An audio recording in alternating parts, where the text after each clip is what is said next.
Bom, acho que agora já deu tempo, né, de todo mundo entrar. A gente vai gravar a palestra hoje, depois a gente disponibiliza para vocês o link do YouTube para quem não conseguiu assistir. A certificação vai valer só para quem está assistindo ao vivo, né? A gente já fez esse esquema ontem, depois a gente puxa a lista do Teams. O Luiz já participou com a gente de uma palestra para a galera do semipresencial há um tempinho atrás.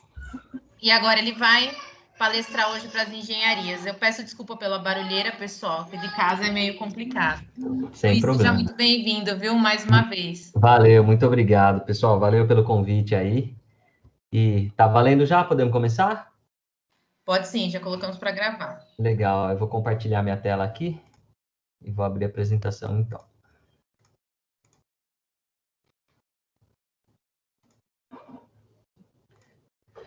Vocês estão vendo minha tela aí, pessoal? Sim. Beleza. Legal, show. Então, pessoal, bom, boa noite aí. Obrigado novamente pelo convite. Um prazer enorme estar com vocês aí, né? Eu e o João, a gente já tem feito vários trabalhos juntos aí, então sempre muito legal, né?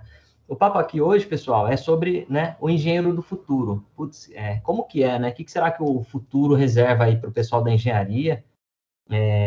Como que a gente faz para estar sempre atualizado aí e acompanhar essa onda de mudanças que a gente vem vivendo, né? E mais acelerado ainda parece esse ano, né? Então, primeiro eu quero falar quem é o Luiz, né? Eu sou o Luiz Henrique Ocuso, eu sou formado em Engenharia de Materiais pela UFSCar, eu tenho um MBA em Gestão Industrial pela FGV e um curso de especialização em Gestão do Conhecimento também pela FGV. Eu atuei um ano como engenheiro de processos em uma indústria cerâmica em Rio Claro e 3 anos e meio como engenheiro de processos na Embraer, na cidade de Botucatu. Lá eu aprendi muito, né, na Embraer, eu aprendi muito sobre o que é a engenharia do futuro, sobre o que é a indústria do futuro, né?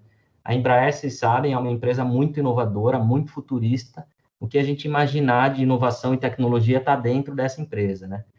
E eu sou também, né, por curiosidade aí já, fundador do Travessa 26, Coworking e Escritórios Compartilhados, é um sistema de compartilhamento e alocação de salas por hora, né?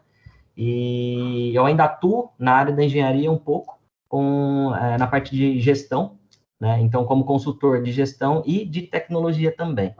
Então, por isso, acredito que eu fui lembrado e considerado para estar apresentando hoje. Eu falo um pouco ainda da linguagem da tecnologia, né? Então, eu sempre falo que o futuro de ontem, gente, é o presente de hoje, assim, né? Putz, a gente já vive o futuro, né? Mas como assim?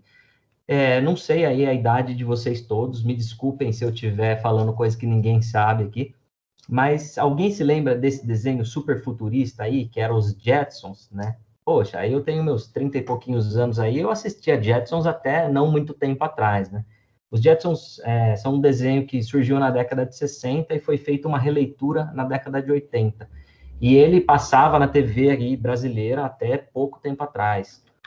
Então, qual que era a ideia, né? O Jetson é um desenho, assim, uma viagem, coisa de maluco, porque tinha um robô que fazia faxina, um carro que voa, um intercomunicador, que a gente pode ver aqui a pessoa conversando na tela, né?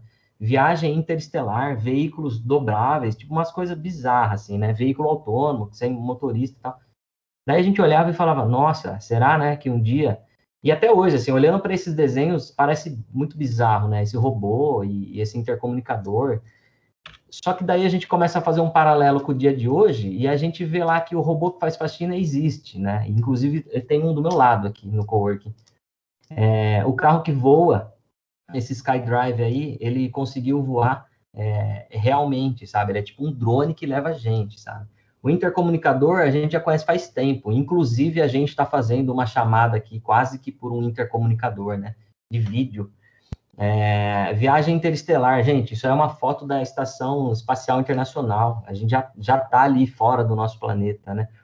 Veículos dobráveis, né? Quem já andou num patinete aí, os elétricos agora, vocês sabem como é que o negócio é prático. Você dobra e leva no colo, tem 6 quilos, 7 quilos um negócio desse. E veículos autônomos, né? A gente ouve falar muito da Tesla, do carrinho do Google lá, mas é importante lembrar que o Google, a Uber, já tem veículos autônomos circulando na Califórnia em fase experimental, né? Então, moçada, esse é o lance aí que o futuro já chegou, né? Ele virou presente já. E então, já estamos no futuro definitivamente. E aí, a base do engenheiro do futuro, da indústria do futuro, é a indústria 4.0. Muito se tem falado nesse conceito da indústria 4.0, a gente tem ouvido cada vez mais falar disso, mas afinal, o que é a indústria 4.0? Então, para a gente definir os conceitos aí, primeiro a gente tem que falar das outras revoluções industriais, né? Quais foram elas? A primeira revolução industrial, ela é datada aí mais ou menos nos livros de história, lá por volta de 1784. Foi a primeira revolução marcada pelas tecnologias da mecanização, do tear e das máquinas a vapor, né? Então, tem algumas máquinas que são muito emblemáticas dessa primeira revolução industrial. Uma delas é a locomotiva, a outra é o tear, né, das indústrias da tecelagem aí, e também a máquina de escrever, né, que também foi uma máquina que marcou demais essa época, assim, né? A indústria gráfica avançou muito. Daí, na sequência, a gente teve a segunda revolução industrial, que os livros de história aí remetem a mais ou menos 1870, cujos avanços principais que marcaram essa segunda revolução industrial foram a produção em escala, a linha de montagem, a eletricidade e a combustão, né? Essas duas últimas muito preliminares ainda, né? A eletricidade era aquela coisa perigosa, instável ainda, né? E combustão era aquela coisa de baixíssima eficiência, péssimo, mas que era um enorme avanço para a época, né? Daí tivemos mais recentemente a terceira revolução industrial, que os livros de história aí costumam referenciar como 1969, e época que foi marcada pela automação, pela robótica, pelos computadores, pela internet e pelos eletrônicos, né? Não sei, aqui alguns dessa sala parece que já são mais familiarizados com essa terceira revolução industrial. Esse é um computador das antigas aí, não sei quem já teve a oportunidade de ver, mas o computador que eu tive contato quando era criança era meio parecido com isso, assim. E, por fim, a quarta revolução industrial, que a literatura, né, o conceito atual aí chama de indústria 4.0, né, que é devido à quarta revolução industrial. Então, é importante a gente entender quais são os pilares aí que compõem essa indústria 4.0, né? E vamos falar, né, não tão detalhadamente, mas eu gostaria mais de citar e ilustrar cada um deles, né?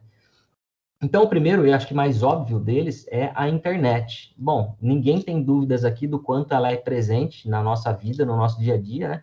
A internet, ela está em todos os lugares, inclusive no nosso bolso e provavelmente no pulso de alguns de vocês aí.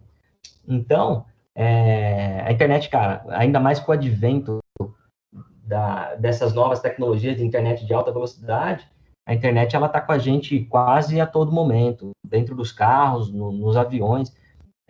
A gente não tem dificuldade de imaginar como é viver sem internet hoje. Tanto é que vocês devem, assim como eu, ter passado por perrengues aí com o sinal de internet que caiu. Não vou citar provedor, porque acho que todos passaram por isso, e a gente fica muito bravo quando isso acontece. É inadmissível, né? Segundo ponto é a robotização, né? Já está um pouquinho mais de tempo com a gente, mas está se popularizando bastante nos últimos tempos, né? A Embraer mesmo é uma empresa cheia de robôs para tudo que é lado, assim. É um negócio muito bacana e, poxa, hoje a gente já vê robôs, tem indústrias em Jaú que tem robôs, então já está aqui, né, com a gente. Inteligência artificial também, pessoal, a gente já tem tido contato diário com isso. Às vezes, quando a gente pergunta para o iPhone ou para o Android, previsão do tempo, cara, o celular já vai te dar a previsão de hoje, se vai chover, se não vai, como é que vai estar a temperatura mínima e máxima. Isso tudo já está permeado pela inteligência artificial. O aparelho entende o que você está falando. Aí a gente deu um passo muito importante na direção da inteligência artificial recentemente aí, com esses dispositivos aí, tipo a Alexa, né, que fica em casa ali, você conversa com ela, você pode sincronizar com a TV, com o rádio, ela acende e apaga luzes.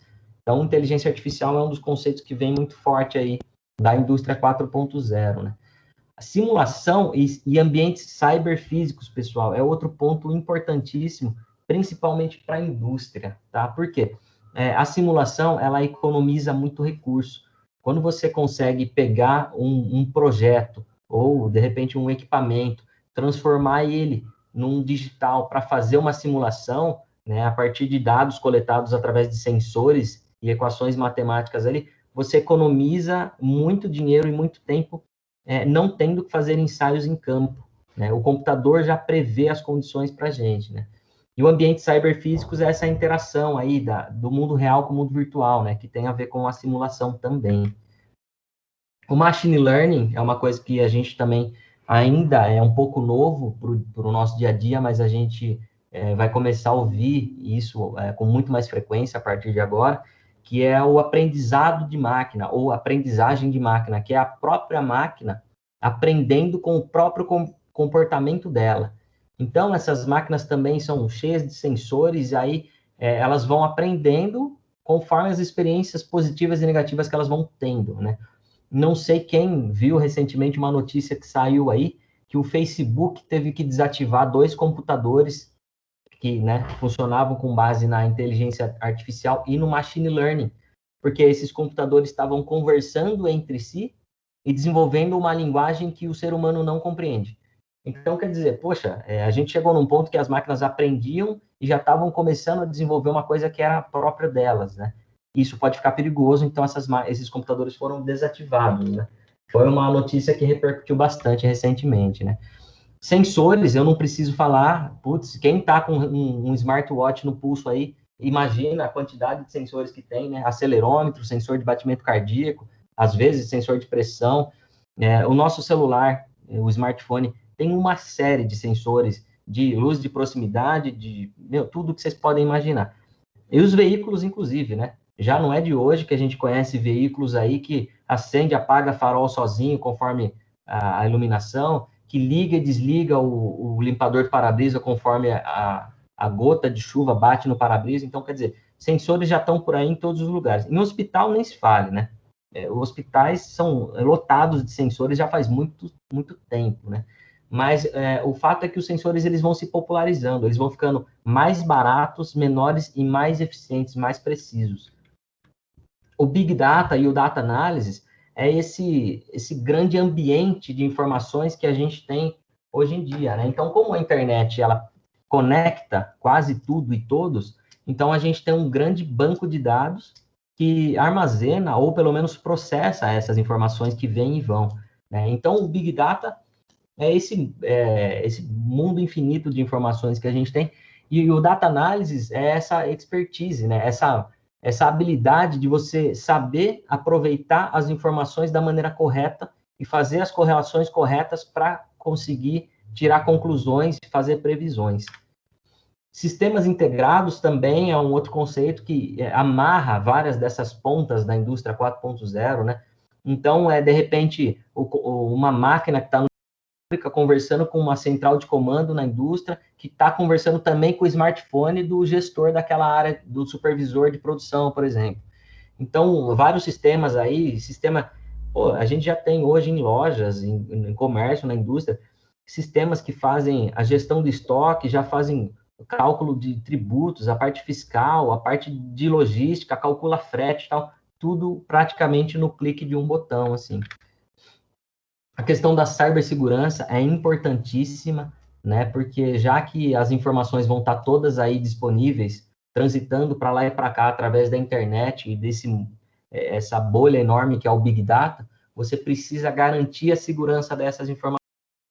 Então, as instituições, as empresas ao redor do mundo têm trabalhado com intensidade cada vez maior para garantir essa cibersegurança, a segurança das informações, né? Das nossas informações e também das informações das indústrias, das empresas, né? Proteção do sigilo industrial, dos segredos aí que essas indústrias têm aí nos seus partes fabris e nos seus produtos, né?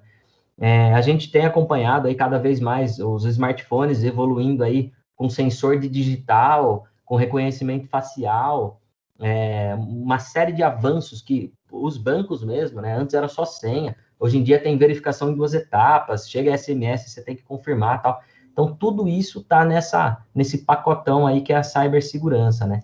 E a LGPD, essa lei nova, Lei Geral de Proteção de Dados aí, né, que vem da GDPR, que é a internacional aí, é uma derivação nesse sentido, porque ela estabelece algumas regras para você coletar e armazenar informações das pessoas e das coisas, né?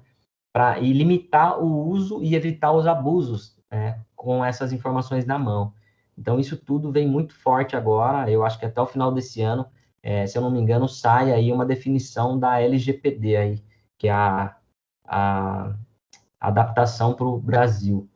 A computação em nuvem, eu não preciso nem falar, né, sobre isso. Hoje, todo mundo já teve contato aí com um Dropbox, um Google Drive. Eu praticamente não armazeno mais nada. Pendrive faz uns 3 anos que eu não carrego mais.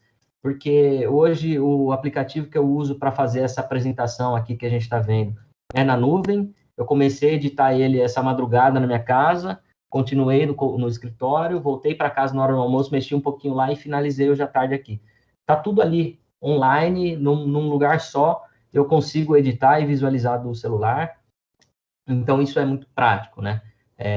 Praticamente, daqui a pouco tempo, a gente não vai mais ter que instalar jogos, né? O próprio Android tem testado algumas tecnologias de jogos em nuvem que você não precisa mais instalar, ele joga totalmente via streaming, né? Então, caramba, isso é revolucionário, porque aí você não tem mais muito problema do armazenamento físico limitado, né? Tá tudo aí disponível e praticamente sem limitação de tamanho de memória, né? Outro conceito muito bacana é a manufatura aditiva, né? Popular ou vulgarmente chamada de impressão 3D. São conceitos não exatamente iguais, mas relacionados. E eu, inclusive, trabalhei com manufatura aditiva, tenho trabalhado um pouco menos intensamente ultimamente. O João atuou comigo nessa área, então uma experiência muito bacana, assim. A gente não conseguiu desenvolver o mercado conforme a gente estava esperando, então a gente acabou dando uma guinada aí. Mas é muito legal, a impressão 3D, todo mundo já deve ter visto vídeos aí de pessoal imprimindo, fabricando todo tipo de coisa, de plástico, de metal, inclusive órgãos, tá? E a gente vai falar disso um pouquinho mais para frente. Mas é interessante e já é realidade. Eu tive 7 impressoras 3D, aqui em Jaú, para vocês terem ideia. Então, assim, tá aqui já, é a nossa realidade, né? A realidade aumentada, que é essa interação entre o mundo físico e o mundo virtual, né? Entre o real e o virtual. Se usa muito na medicina, em alguns hospitais, em alguns países, e também nas montadoras, para conferir, por exemplo, sequência de montagem de componentes.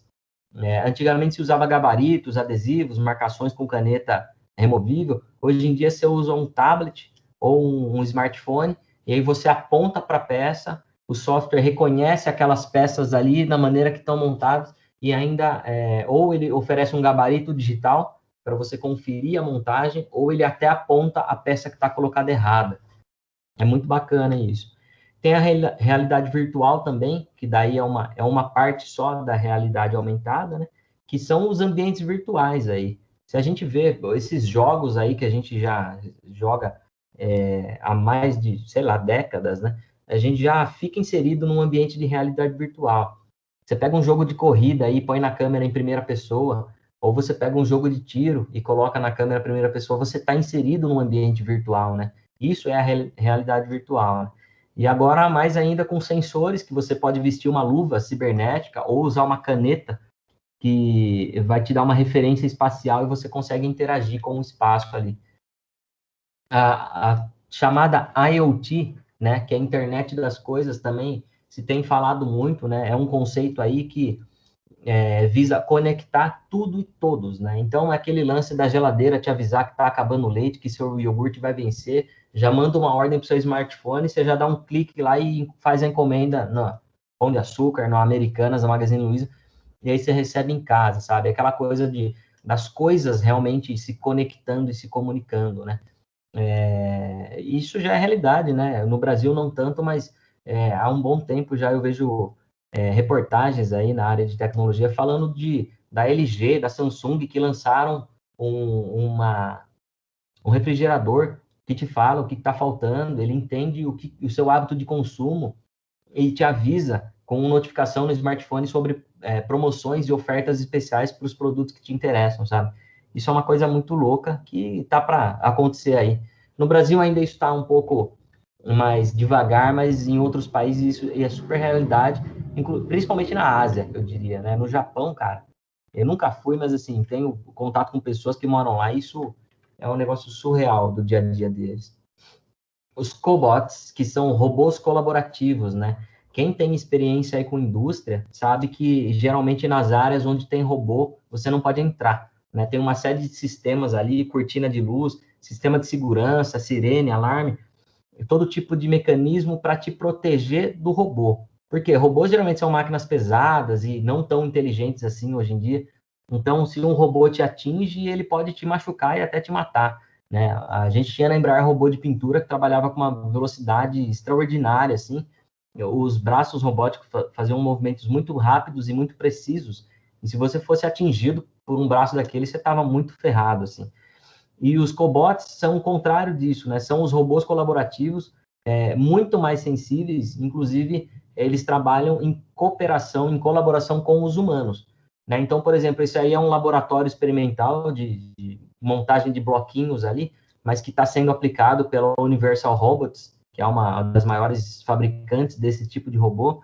Eles estão aplicando isso em linha de montagem de eletrônicos, para vocês terem ideia. E o operador trabalha junto com o robô. E aí, se o robô esbarrar em alguém, ele para na hora. Ele até pede desculpa se você quiser programar, entendeu? Então, é uma puta de uma evolução para os robôs, né? Trabalhem em cooperação com os humanos. Então, você não precisa mais isolar o robô numa área, não. Agora ele vai trabalhar na mesma bancada que você. O Digital Twin, que é o chamado dos gêmeos digitais, né? Qual que é a ideia disso? É você ter um sistema físico trabalhando e, paralelo a isso, um sistema virtual imitando esse físico aí. Então, por exemplo, algumas turbinas de avião funcionam nesse sistema. E aí, isso permite que os sensores e a inteligência artificial repliquem o que está acontecendo no motor real para o motor virtual. Então, isso permite você ter uma situação virtual que imita perfeitamente a realidade. E qual que é a ideia disso? É você poder fazer simulações e previsões sem precisar interferir no motor real. Então, por exemplo, a GE, que é uma fabricante aí de turbinas de avião, eles trabalham muito com esse sistema de gêmeos digitais. Então, cada turbina do avião fica conectada numa central de controle que tem uma turbina gêmeo digital virtual. E aí, cada coisa que acontece nessa turbina de verdade acontece também na virtual. E a partir dali, eles conseguem acionar uma simulação e prever um desgaste excessivo, uma vibração fora do comum e tomar uma decisão aí se vai desligar esse motor, se vai diminuir a potência dele. Então, isso é uma coisa que a indústria tem usado muito e traz muitos ganhos, né? Biologia sintética, tá aí a parte da impressão 3D de órgãos, por exemplo, né? Que é você realmente conseguir manipular coisas da biologia, né? Manipulação genética, você produzir células em laboratório, né? Isso já é realidade. Para vocês terem ideia, em Londres e no Japão existem duas empresas que fabricam pele sintética a partir de tecido humano. Tipo, se você teve uma queimadura ou um acidente, perdeu parte do tecido da pele, você não precisa mais fazer enxerto. Claro que isso custa uma pequena fortuna, mas você consegue encomendar um pedaço de pele que vai ter uma biocompatibilidade quase que 100% com a sua pele original. E mais, eles conseguem produzir essa pele no mesmo tom da sua pele original. Isso é muito louco, mas já é realidade. Então, a gente já viu quais são as principais tecnologias que estão aí envolvidas na indústria 4.0, mas eu não falei dos princípios da indústria 4.0, né? Então, vou falar agora porque vai ficar mais fácil de ilustrar, conhecendo as tecnologias, né? Então, são esses 5 princípios aí. Operação em tempo real, né? Esse lance dos gêmeos digitais traduziu bem isso, né? Você ter uma situação real e uma virtual ali, em tempo real, acontecendo da mesma maneira, né? A virtualização, que é o lance da realidade virtual, realidade aumentada, tudo isso, né, essa questão da virtualização, você imitar o ambiente real e poder fazer previsões e simulações, né? A descentralização, galera. Hoje, com a internet, por exemplo, a gente consegue trabalhar de qualquer lugar, né? E, assim, não tinha época melhor na história do mundo para a gente aprender isso do que com essa pandemia, né? Poxa, um monte de gente está trabalhando da mesma maneira, praticamente, que trabalhava na empresa, só que agora está trabalhando em casa. O coworking aqui está cheio de gente que não vai mais para o escritório, vem aqui agora trabalhar, entendeu? Porque você pode trabalhar praticamente de onde você estiver, né? Outra coisa, a impressora 3D, ela permite descentralizar. Por que você vai ter uma fábrica lá em Jundiaí, se você pode ter um monte de fabriquinhas menores interconectadas e, de repente, trabalhando com impressoras 3D aí, produzindo peças mais localmente, né? Uma coisa que eu e o João, a gente fazia nas impressoras 3D, quebrou um componente de alguma coisa, um computador, o que seja, você não precisa mais comprar esse componente pela internet. A gente fabricava uma réplica desse componente na impressora 3D. Claro que não com a mesma qualidade, nem o mesmo acabamento, mas era uma coisa que a gente fazia, sabe? E isso cada vez vai ser ainda mais possível, né? Orientação a serviços, quer dizer, todos esses sistemas aí, essas tecnologias, elas vão trabalhar orientadas mais para a prestação do serviço em si e não para a industrialização, para a fabricação das coisas, né? E a questão da modularidade, né? Então, você tendo essas diversas opções, você não precisa ter uma linha de montagem gigantesca, com uma série de equipamentos todos disponíveis ali para fazer uma mesma tarefa. A gente consegue modularizar. Pô, você vai fabricar determinado produto, você coloca na linha ali para atuar uma ou outra máquina, você personaliza o seu parque fabril, você ganha flexibilidade na fábrica, né?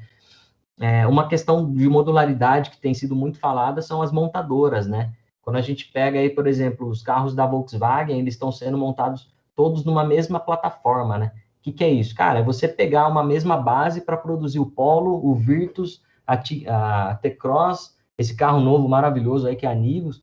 Então, você usa isso de maneira modular. Cada carro tem sua característica, a base é a mesma, mas alguns componentes vão mudar, né? Isso traz muita economia e muita agilidade para as indústrias.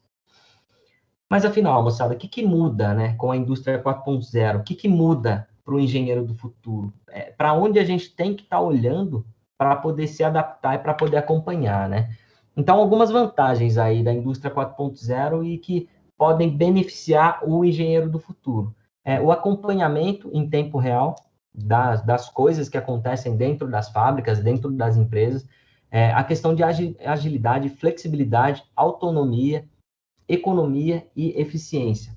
Essas são as vantagens que a indústria 4.0 traz e a gente tem que estar familiarizado com isso, né? Então, como é que a gente vai acompanhar? A gente tem que buscar se capacitar com relação a essas tecnologias que foram apresentadas aí, né? Então, essas são algumas das vantagens que traz e a gente tem que aceitar isso, né? Então, por exemplo, a questão da flexibilidade, que eu inclusive escrevi errado aqui no slide, ela é uma coisa cada vez mais presente nas fábricas. E eu tive a oportunidade de atuar com pessoas mais velhas, né, nessa minha jornada aí como engenheiro, e pessoas que não se adaptavam com essa questão da flexibilidade na indústria.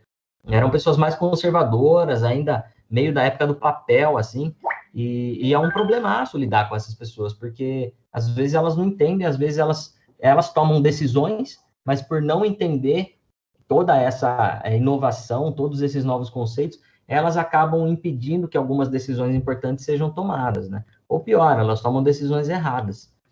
Algumas desvantagens de tudo isso que a gente falou, né, pessoal? Como a gente está falando de internet, informação que vai e vem através do Big Data e tudo mais, a gente tem o problema da vulnerabilidade, né? A gente tem visto aí cada vez mais sistemas invadidos, informação que vaza, né?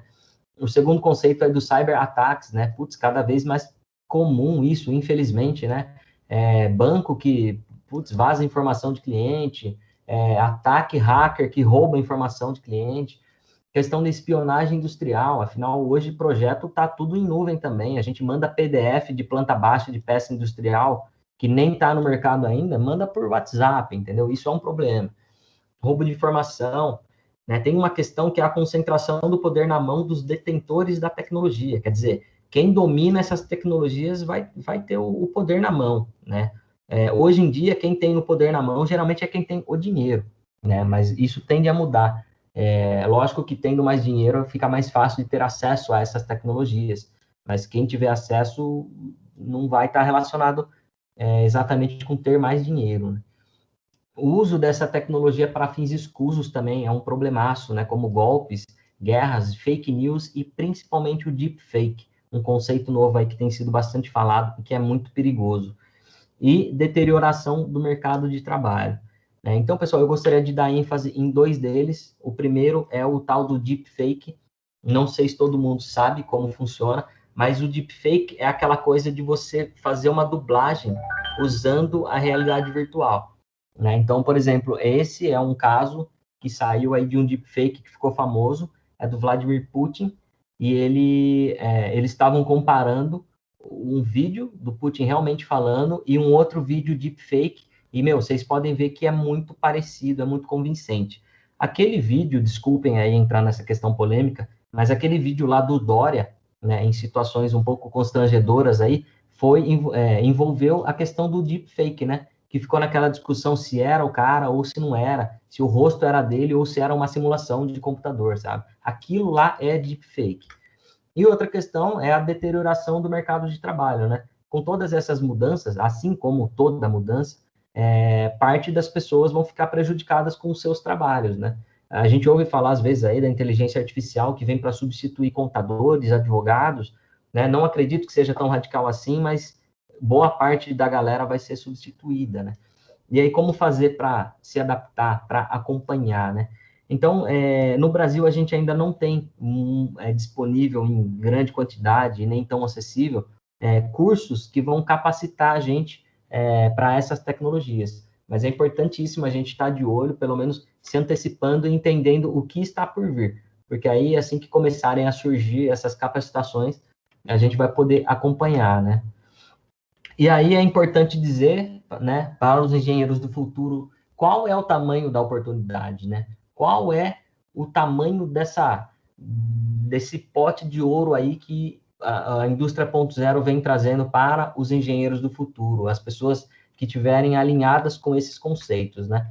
Então, esses dados que eu vou mostrar são da Agência Brasileira de Desenvolvimento Industrial, tá? Eu tirei de algumas reportagens aí, mas os principais dados quem gera é essa ABDI, e hoje a gente sabe que, segundo o levantamento da ABDI, apenas 2% da indústria brasileira está pronta para a indústria 4.0. Pessoal, 2% da indústria brasileira.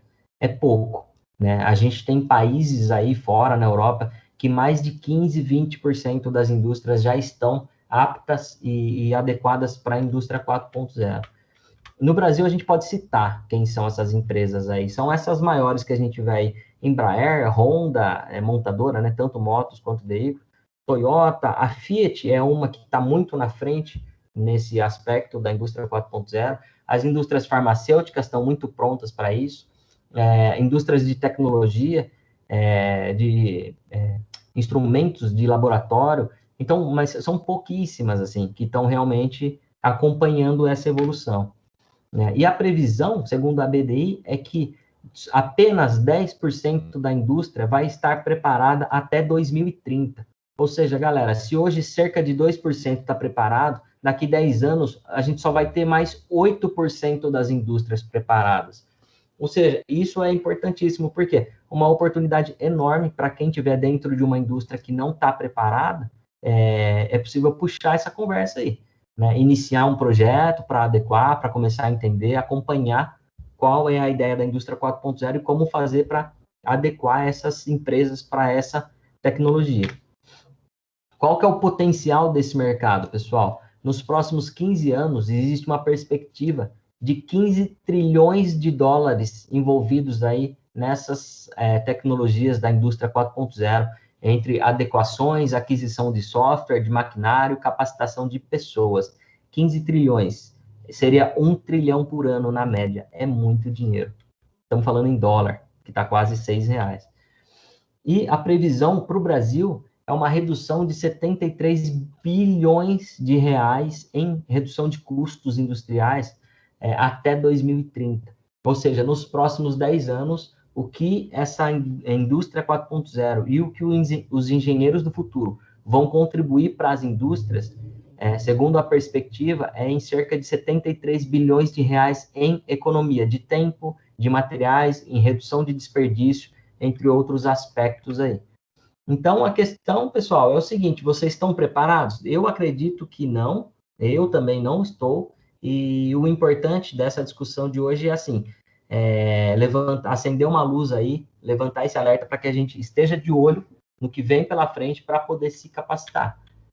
né? Aqui eu coloquei algumas referências bibliográficas, as informações contidas nessa apresentação foram tiradas principalmente desses artigos aí, que são super de fácil acesso, e para facilitar, eu gostaria de convidar vocês aí a apontar o smartphone para esse QR Code, aí vocês já vão baixar essa apresentação no formato PDF e já vão ter acesso também a esses links aí que eu coloquei, né? Então, essa é a ideia, eu acho que é difícil falar exatamente das características do engenheiro do futuro, se a gente não falar para que a gente deve estar preparado, né? E sobre o que vem pela frente também.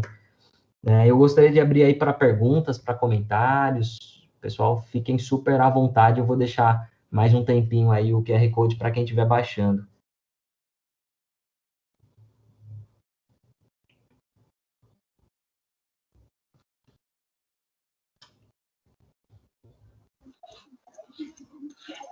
Muito interessante, não?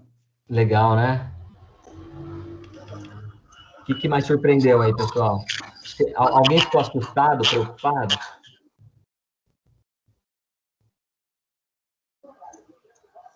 O mais assustador é deepfake mesmo, né? Porque o resto já estamos inteirados, né? Eu trabalhava com robôs já. Ah, que legal. Numa metalúrgica, é um certo. torno, né? Robótico. CNC, né? CNC, né, Evandro? Mas, assim, realmente é impressionante. Na construção civil eu vi também robôs que assentam tijolos e já rebocam a parede. Perfeito. Não, é incrível. impressionante. E tem. Inclusive, Evandro, tem o lance aí como é que é? Da impressora 3D de casa, né?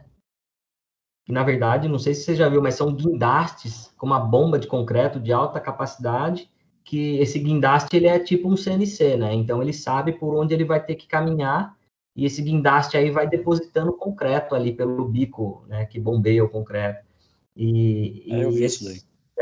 Então, assim, é um guindaste gigantesco, com uma bomba de concreto muito forte que vai depositando concreto ali, uma camada em cima da outra, né? Isso nada mais é do que impressão 3D, né? Só que numa escala... mais ou menos. Gigantesca. Né? Na França... Eu vi um pai... Oi? Na França, passou outro dia que uma impressora fez uma casa, uma impressora 3D fez uma casa. Mostrou todos os processos, legal pra caramba. Exato. E o mais interessante, Edilson, é a gente entender que o grande avanço não está nem na impressora 3D, tá? Porque isso aí é carne de vaca para a indústria, né? Um guindaste com uma bomba de concreto guiado automaticamente, isso aí faz tempo que tem. O grande avanço está no material, né? Esse concreto, ele tem que endurecer muito rápido e conseguir uma consistência suficiente a ponto de suportar o peso da próxima camada de concreto quando ela estiver sendo depositada. Esse é o grande desafio. Quem mexe com construção civil sabe aí que uma laje, para ela ficar mais ou menos, você tem que esperar 72 horas. Para ela ficar show de bola é 5 dias, alguma coisa desse tipo, né? E aí você imagina o cara fazendo uma casa, cada camada é depositada em cima da outra a cada 40 minutos. Então, você tem que ter um concreto que atinge essa rigidez em 40 minutos ou menos, né? A cura dela é 21 dias, né? A cura completa é 21 dias. Mas eu falo, o ponto, assim, de dar uma firmeza é menos, né? Mas você imagina, 21 dias, não sei quem que manja aí dessa área, para você poder botar a mão ou pisar num cimento, no concreto, sem deixar a marca do pé, quanto tempo? São o Du manja disso aí. Mais de dias, né? Então... E no concreto, professor, você tem uma facilidade maior de trabalhar nesse quesito aí. Mas já tem, tipo, na verdade, a própria, se eu não me engano, eu não lembro se foi a HP ou qual, estão criando uma impressora 3D que tá para entrar já como modelo comercial que imprime aço, né? É aço, sim, material ferroso. Não, e já tem, né? Ferroso e não ferroso, né? Ligas metálicas de titânio, de alumínio, a gente já faz impressora 3D. A Embraer comprava alguns componentes para os aviões feitos em impressora 3D de titânio, né? Na verdade, é um bico de cerâmica que joga um pó muito fino de titânio em cima de um maçarico com altíssima temperatura. E a hora que isso bate na superfície ali embaixo, esse material vai solidificando, né? Então, você consegue gerar uma peça em 3D a partir de um pó de metal. É muito louco, mas é a realidade. Assim, você não tem desperdício de material, você não tira, só deposita. Por isso, e isso é importante que você observou, esse é o grande avanço da manufatura aditiva, que é o conceito que abraça a impressão 3D. O que a gente está acostumado é a manufatura extrativa. Você tem um bloco de material, mas você não quer um bloco, você quer uma peça. Então, aonde tem material do bloco que não é peça, você tira fora. Você vai usar uma broca, você vai usar uma fresa, alguma coisa para tirar esse material. Né? Na manufatura aditiva é o contrário. Onde você quer que tenha a peça, você vai colocar o material. Isso é muito interessante. E, assim, traz muita economia mesmo, sabe? Economia de material, economia de ferramenta.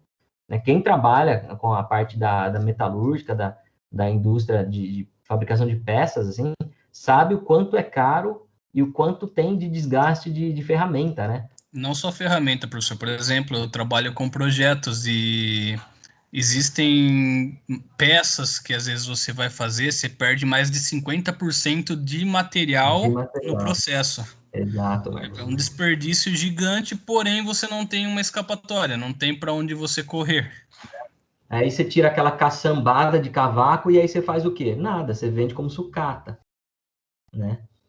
Para vocês terem ideia, lá na Embraer, a indústria usa alumínio aeronáutico, ligas muito nobres de alumínio, com propriedades fantásticas, assim, e é tudo vendido como sucata normal, porque o mercado brasileiro não distingue entre alumínio de alta performance e alumínio de latinha de refrigerante. A Embraer, há uns tempos atrás, fazia algumas peças aqui em Pederneiras, na Peder Tractor.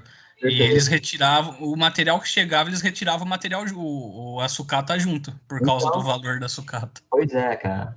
Entendeu? É um super de um desperdício. Tanto de material quanto, como eu falei, de ferramenta, de tempo, né? É absurdo.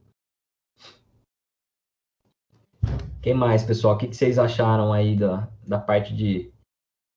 Né? Como é que vocês estão entendendo aí que a gente já está inserido nesse futuro todo aí? Quem tem um reloginho que conecta com o celular no pulso aí sabe como é que funciona, né, meu? Ele vê seus batimentos cardíacos, ele consegue até, de repente, dependendo do modelo do smartwatch, prever se você está passando mal ou não. Saiu uma reportagem faz pouco tempo atrás que um Apple Watch salvou a vida de um cara porque disparou um alerta que ele estava infartando, assim, e nem o próprio cara que estava com o coração dando pane tinha percebido, né? E aí, como os batimentos dele saíram do padrão, algum aplicativo, não sei qual, alertou, cuidado, você pode estar tendo um problema, cara. E aí o cara, tipo, parou tudo que ele estava fazendo, foi pedir ajuda e realmente o cara estava tendo um infarto, assim, sabe? Muito leve, naturalmente, mas era um infarto. Ele podia agravar esse infarto e podia morrer. Então é muito maluco, né? Essa parte de tudo tá conectado uma coisa com a outra. Já está afetando a produção no termo industrial, né? Não do relógio ali. Vamos para assim,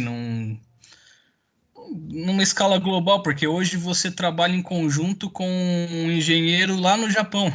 Pois é. No mesmo produto, na mesma hora, o cara faz um negócio, já tá ali para você, se tá fazendo, tá para ele lá. Exato. Que é a tal da indústria 4.0, né? Exato. Então, essa é a ideia. Todos esses conceitos aí de indústria 4.0 que eu trouxe, a gente já vê por aí, né? Ou se a gente nunca viu, a gente sabe que existe e já ouviu falar, entendeu? Então, é muito legal, assim, isso já chegou, né? Claro, como eu falei, o Brasil, ele ainda está muito para trás nessa questão da indústria 4.0, por questões de câmbio, o nosso dólar, putz, né? Ou melhor, o real está muito desvalorizado, não existe um incentivo da indústria para inserir essas tecnologias aqui no nosso Parque Fabril, então falta um pouco de alinhamento ainda nas políticas todas, né? Mas, como eu citei, né, as indústrias de ponta já estão saindo na frente e já estão falando essa linguagem da indústria 4.0. Vamos por assim, tirando essas indústrias que compram o software lá fora, professor, eu falo assim que onde eu trabalho, eles iriam adquirir o Solid, porém optaram pelo Inventor. Por um motivo apenas. Para você pegar um Solid com essa versão, com o PDM, tudo isso aí, para poder fazer essa parte de troca de informações, Sim. Você vai pagar hoje no Brasil perto de $20 mil. Exato. Cada licença. Por ano. Por licença. Por licença. Não, então, é abismal essa coisa no Brasil, a questão do custo Brasil, né? É o custo Brasil, infelizmente, né? Mas existe sim, Marcos, um movimento aí no próprio governo. Se vocês tiverem interesse em acessar, é industria4.0.gov.br. É um portal que centraliza informações aí e sinalizam qual é o movimento que o governo está fazendo para estimular a indústria, né? Então, mas assim, lógico, né? Não dá para acreditar em tudo que a gente lê ali, né? Tem muita coisa que faz tempo que está dito e que não foi feito ainda. Mas eu acho que o foco da discussão não é exatamente esse, mas é o nosso desejo, né? Não tem como não falar dessas características do Brasil, né? Mas, como eu falei, né? O importante é a gente estar por dentro do que vem por aí, para quando essas coisas começarem a chegar mais próximas da gente, a gente já está um pouco na frente do pessoal que está por fora do assunto, né?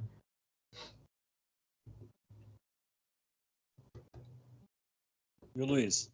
Fala aí, Evandro. Há 3 anos atrás, eu fui na FEICOM, quando estava fazendo o curso de imobiliário, como é que chama? Para vender imóveis. Sei, o Cresce.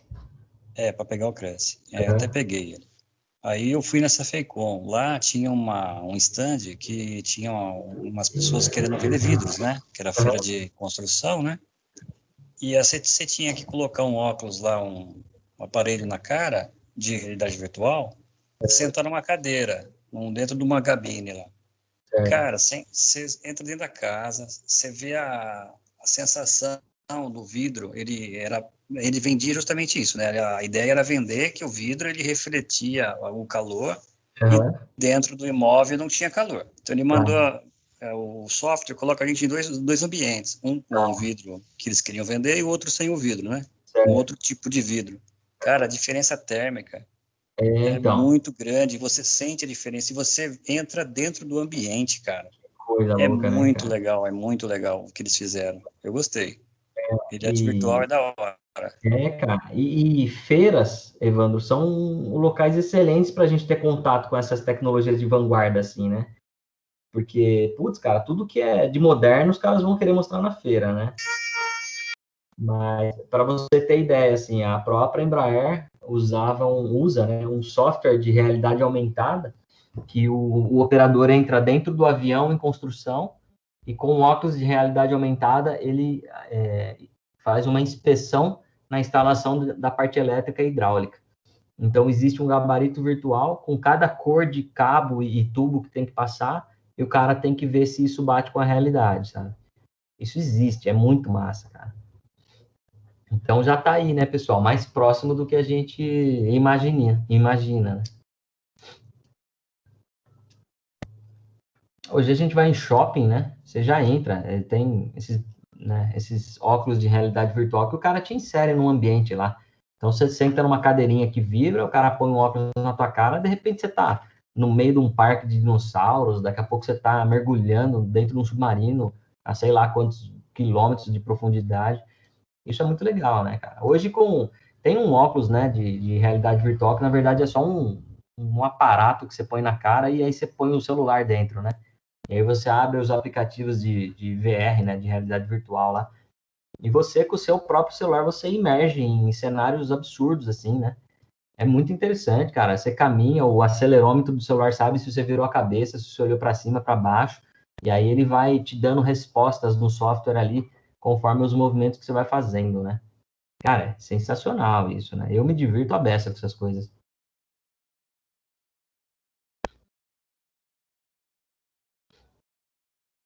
Quem mais aí, pessoal? Na medicina, alguém tem alguma experiência com essas tecnologias na área médica?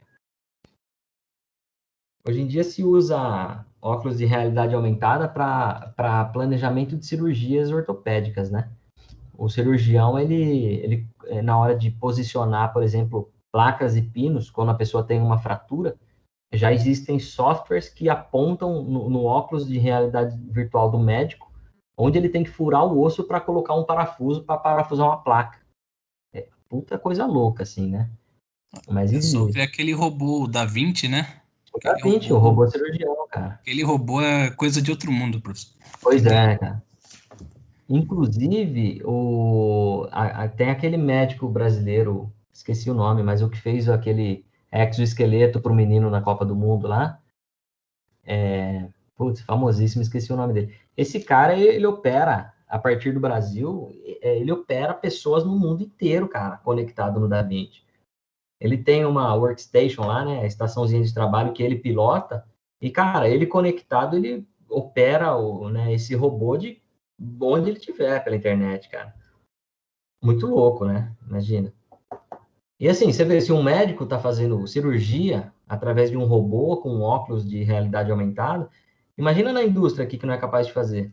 Daqui a pouco a gente vai estar parafusando, apertando parafuso do outro lado do mundo, né? Se a gente quiser.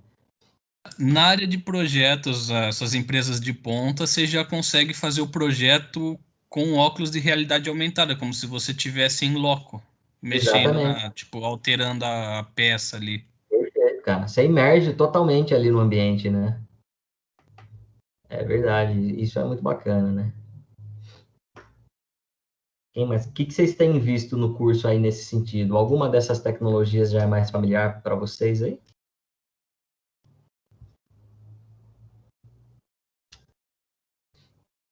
Bom, professor, para mim o mais familiar é só a indústria 4.0 mesmo, com os softwares BIM da vida aí, que eu acho que é a realidade mais próxima do Brasil.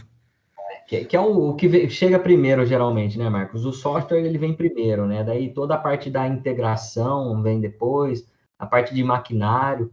Tem indústrias no Brasil que já, na hora de especificar equipamentos, elas já especificam equipamentos que são os indústria 4.0 ready, que eles falam, né? Que já são prontos para isso, né? Eles têm toda a conectividade já, né? Fora isso, as impressoras 3D, que também já são comuns, até aqui em Jaú, né, uma cidade menor, já existem diversas delas. Pois é. Como eu falei, eu tive 9 impressoras 3D. O João trabalhou um bom tempo aqui, né, nelas também. Então, assim, é uma realidade, cara, sabe? Eu tenho 2 impressoras 3D aqui que faz meses que eu não mexo, assim, tipo, sei lá. Eu ia montar uma para mim no começo desse ano, aí entrou a pandemia, o dólar começou a disparar, eu falei, deixa para depois. Ah, quer comprar minha? Tá no Brasil, já, me liga. Abortei o plano, que tudo vem de fora, né? Para você montar ela. É verdade. Não, mas eu acho super legal. Eu nunca montei. Todas as que eu tive, eu comprei prontas, né? Porque o meu foco era produzir peças com essas máquinas. Então, eu não tinha tempo nem saco para ficar ali me dedicando na montagem, na configuração, né? O meu é mais hobby mesmo. Não, legal. Super admiro quem consegue montar uma impressora 3D. Para mim, é um nível de evolução, assim, inatingível para mim, cara. E o resto nem da galera? Tanto, professor, é mais a parte de configuração e setup, porque você compra todas as peças e vai encaixando e montando depois. Kit, né? Que são kits. A parte mais difícil é você fazer a configuração e setar ela, né? Tipo, calibrar, né? Calibrar ela. É a parte mais chatinha. Que legal, cara. Coragem, viu, Marcos? Não vai em frente com esse projeto aí que é muito legal. Vamos esperar o dólar voltar a um patamar aceitável, né? O dólar realmente está complicado. E o resto da galera, pessoal, o que vocês acharam aí?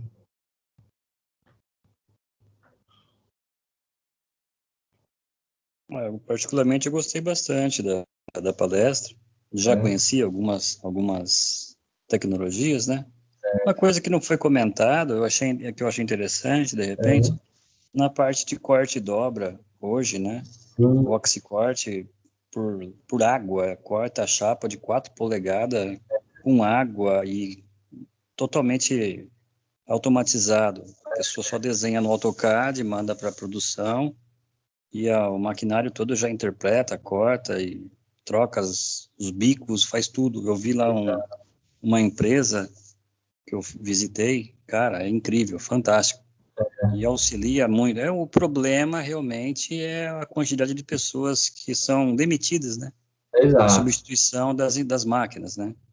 Isso é muito agressivo até. Quando eu era torneiro, uma empresa tinha, tipo, 10 turnos. Quando começou a entrar os turnos CNC, 2 turnos fazia serviço de 10 turnos. Então, ficou eu e mais um.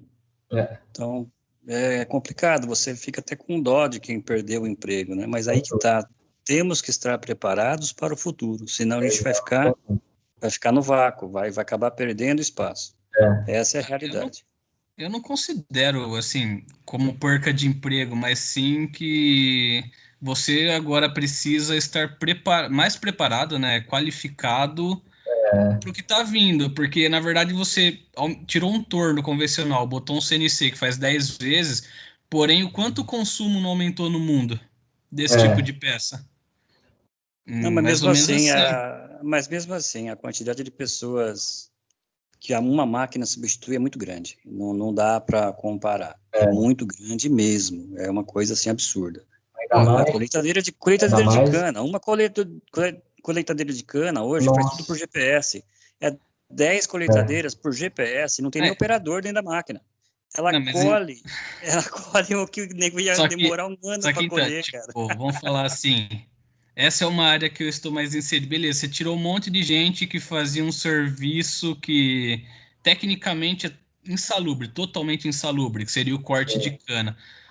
Porém, você colocou uma colheitadeira. Nessa colheitadeira, você inseriu um monte de mecânico que precisa cuidar dela. Você inseriu um monte de gente que precisa fazer o software de GPS, de reconhecimento. Você inseriu um monte de gente que vai fazer elétrica nela. Inserir um monte de gente que vai fazer o estudo de solo, porque para uma colheitadeira poder trabalhar, você tem que ter todo o solo mapeado e estudado. Então, tipo, você tirou de um lugar, só que você teve que colocar gente qualificada em outros lugares, que não tinha antes. E conforme a tecnologia avança, novas demandas surgem para trabalhar. Tipo, você tira do não qualificado, você precisa se qualificar. O emprego vai para uma área mais técnica, vamos falar. Sai da parte braçal e vai mais para o intelectual, né? Uhum. Pelo menos é isso que eu percebo nessa área, entendeu? Agora, assim, é fato, né, que uma realidade é fato, assim, e a gente pode esperar por isso.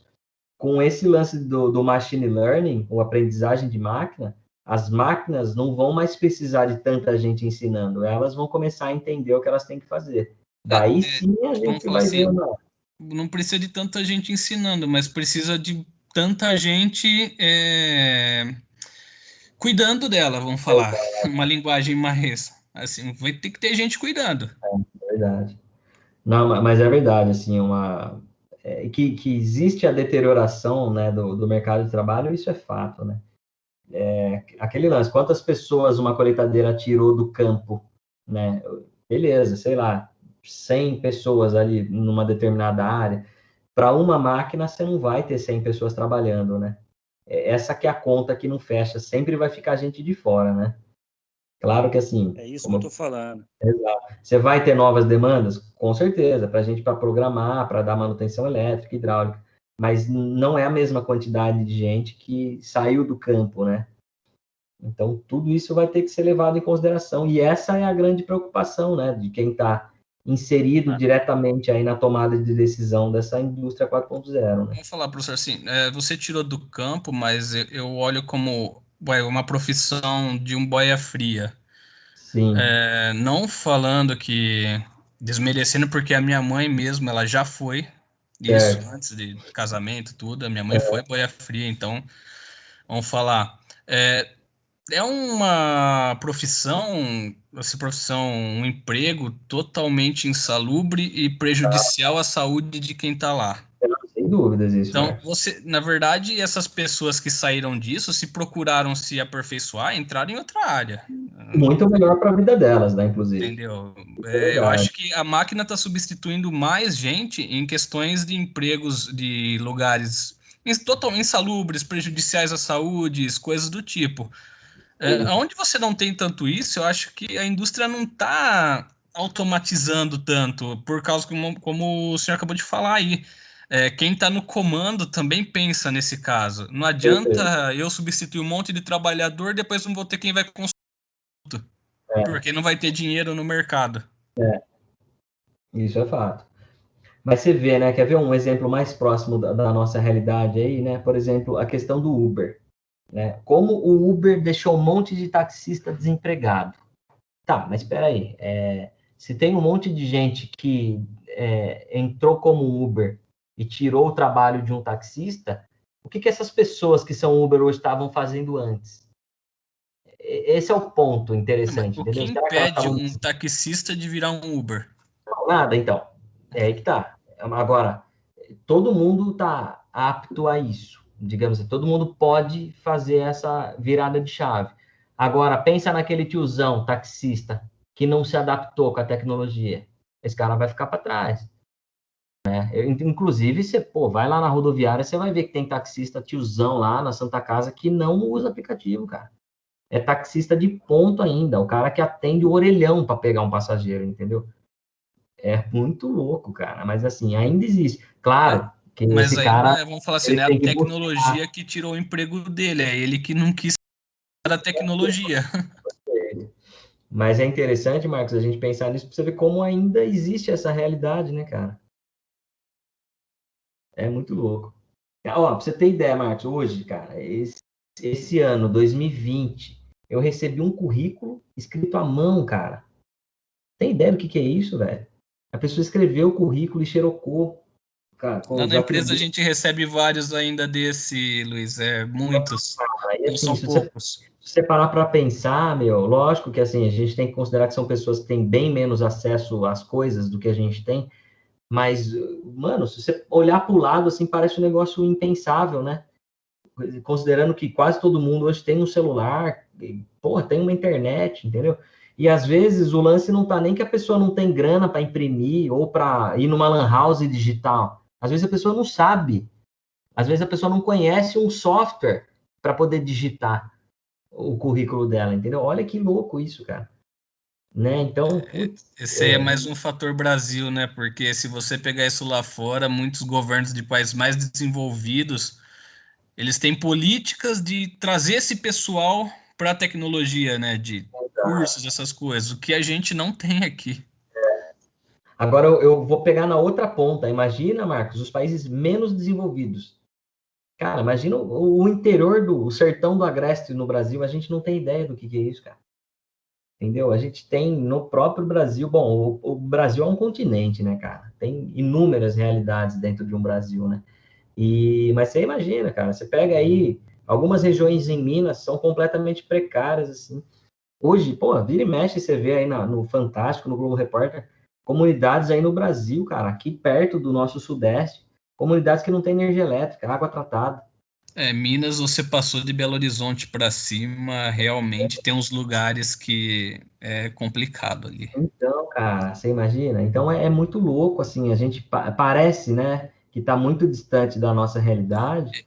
Eu até brinco, às vezes, como eu mexo com essa, também de área florestal, conversão de máquina, essas coisas, às vezes eu viajo para alguns lugares onde você vê uma máquina florestal, tipo, de última geração ali trabalhando, que essas que corta, mede o tamanho da madeira, corta do tamanho exato, descasca, desgalha, faz tudo. E do lado, assim, você vê uma chacrazinha, uma fazendinha, uma pessoa arando com aqueles arados de cavalo ainda a terra, entendeu? Você vê duas realidades extremamente distintas. Extremamente contrastantes, né?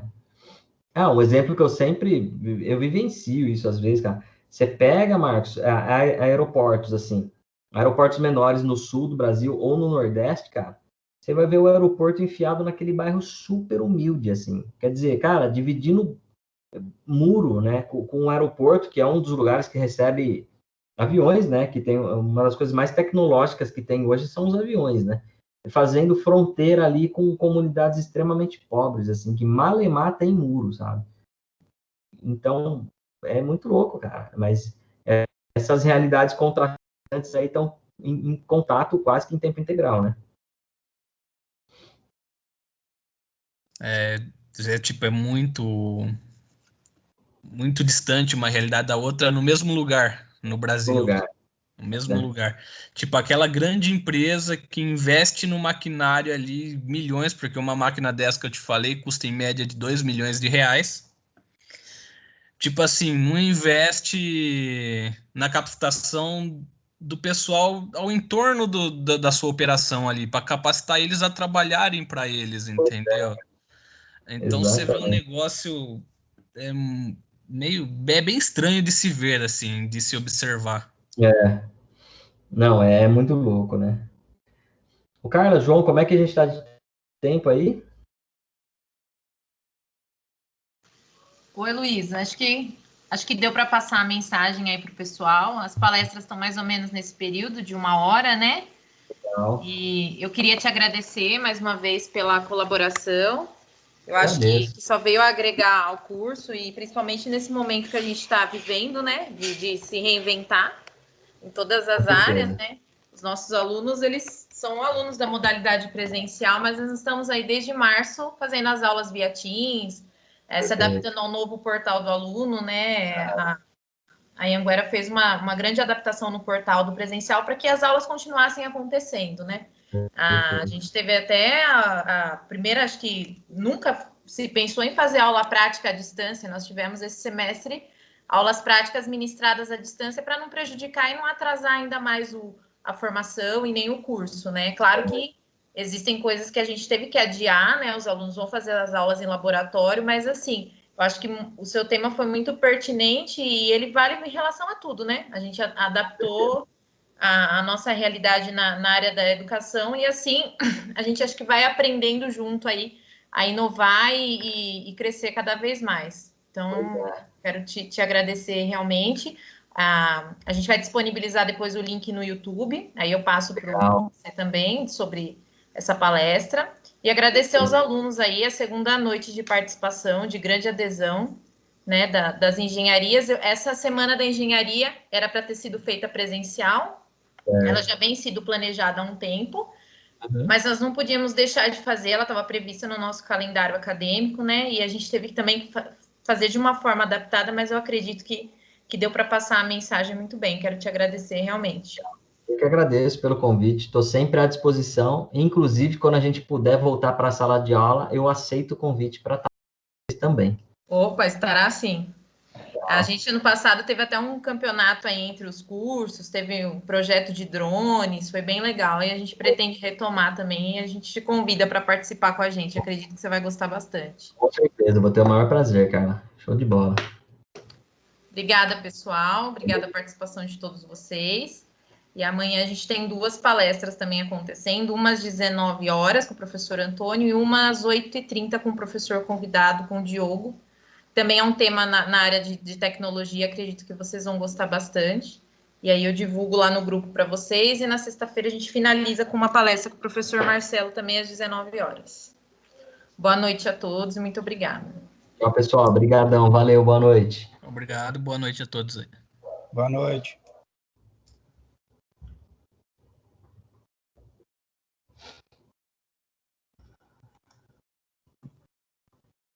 Falou, boa noite, pessoal. Valeu, tchau, tchau. Boa noite.